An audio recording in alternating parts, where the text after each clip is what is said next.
رسونده میتونیم دیگه نه خش داریم نه مایلی داریم که کتاب پروردگار را بگیریم بخونیم. در صورتی که اوخی باید کتاب روی میزی ما باشه. یک پیش جادوگرش میدویم، پیش ساحرش میدویم. والله اگر اینا قسم خونیشی خورده استم در خونه ای که قرآن تلاوت میشود مردم اهل قرآن هستند جین یک فرسخ نزدیک شده نمیتونه. سحر جادو در او اثر نمیکنه. سحر با معجزه پهلو نزند. دلخوش دار سامری کیست که دست از یدی بیضا ببرد؟ وی معجزه پروردگار سحر در اونجا میپاید. دیو بگریزد از آن قوم که قرآن خوانند. خانه ای که تلاوت قرآن میبره جین عجینه غیرت میکنه که به اون خانه نزدیک شود. افسوس. خدا رحمت کنه علامه اقبال لاهوری را میگه ملت را رفت چون آیین زیده است مثل خاک از اعضای او از هم شکست.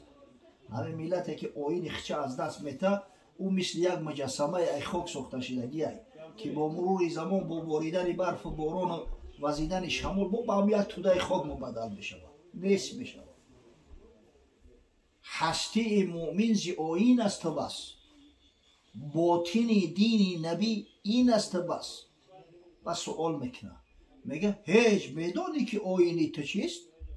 زیر گردون سری تمکیری تو چیست؟ ای مسلمان زاده تو میدانی که هم آیینی تو چی است؟ اون کتاب زنده قرآن حکیم حکمت او لایزال است قدیم. این کتاب زنده کلام پروردگار در دست ای. امام حسن بصری شاگرداش هم میگفت که میخواهی که خداوند با شما صحبت کنه.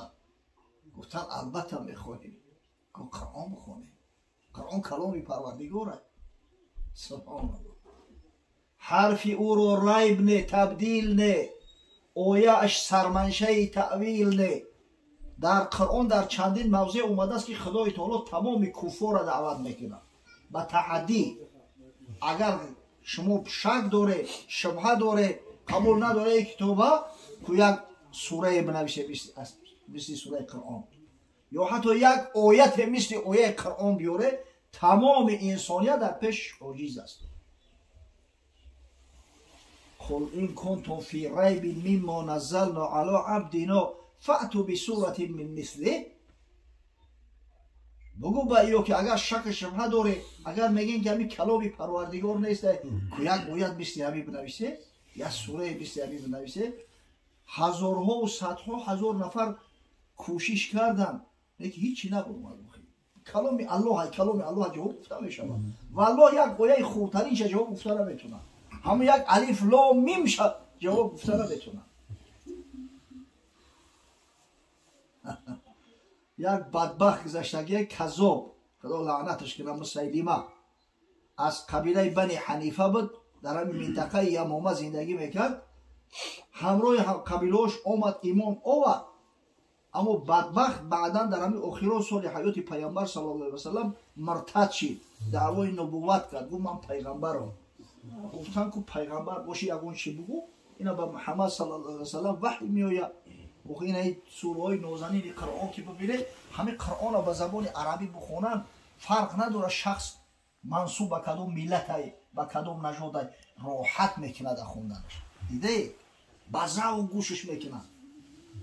حتی در همین شتات پنسیلوانیا امریکا در یک بیمارستان بیماری های روحی در برنامه طبابتش قرآن بده است. زپیسی قاری قرآن هم میموندن گوش میکردن اون بیمارو برای که عصب آرام میکنن راحت. او تو خونه سوخته یکون چی بگو که اگره چی میایه بر تو؟ گفته است با من خدای تعالی نازل کردین همین دینه الفیل مالفیل و ما ادراک مالفیل. خونک بسوزه فیل چی از فیل؟ چی چیز را میفهمونه که فیل چیه؟ خرطوم و طویل یا خرطومی دراز داره. نمیترین میمون بازی ها میکردن که حتی کودکان میفهمیدن که این همه ساخته و گفته ای نمیشه و آیه قرآن جواب گفتن. در زمان خلیفه مهدی پدر هارون رشید ای خلیفه سومی بنی عباس یک گروه از همین مردم منافق، یعنی کسایی که به ظاهر دعوای مسلمانی میکردن در باطن باور نداشتند، یک کمپانی تشکیل کردن.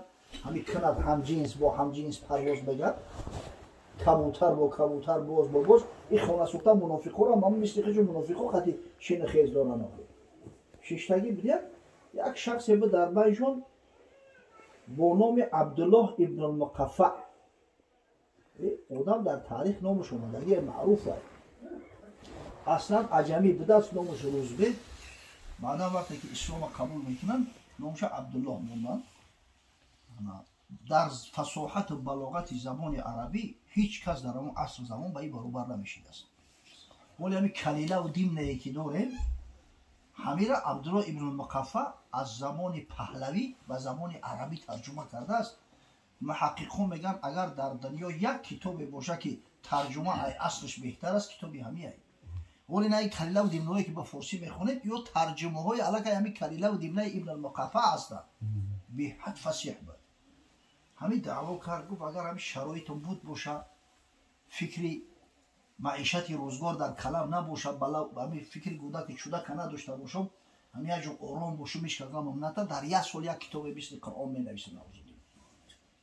این منافقا خودشون معطل اشارت. یک نفرش گفت که تمام زندگی تا این همین مدت یک سال من تعلیم میکنم، همه خوراک و پوشاک فرزندات اهل خانواده در کلام من. یک نفر دیگرش گفت که من یک بوستان سرای فسان دارم در ساحل دریای دجله یا دچه، همو در اختیارم. یک نفر دیگرش گفت که همه خوراک و پوشاک خودم من تامین میکنم، چه خوراک دلت میکشه، چه نوعی میکشه، تا فقط هم یک کاغذ اگه بنویس خلاص تامین کردنش انجامی بی من.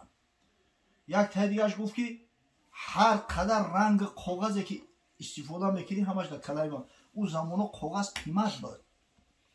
این طریق فابریکای بوماژ یک جا بداخی کاغذ یا از پاپیروس تیار میکردن. این صنعت هر کس نمیتونست. یا از ابریشم، از پیله که بسیار قیمت بود. قیصه کوتاه همه به کلا گرفتن تمام روزگار و زندگیش. بعد همون دچه در رفت در اومده گفت که خواهش میکنم غمم نتین، باز زود زود خبرگیری نیاین، من کار مبود کنم. استودن نیم سال گذشت. بچه گفتن سراغ نمیشید، خیلی بار بریم ببینیمش کار کرده است، چند که موفق شده است.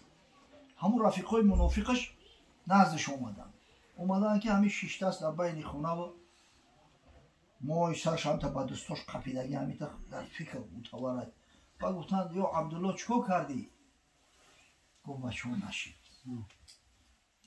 من همین پیش قد قصد کردم که اول آیه های درازتر رو جذبانوکتر شو بگیرم جدا کنم و همون در جواب نویسم، با این سوال خورد خورد بعد جوابشون می نویسم. همین اول چیزی که در چشمم غلطید آیه های سوره هود علیه السلام، همون جایی که خدای تعالی تمام شدن طوفان نوح علیه السلام رو بیان میکنه.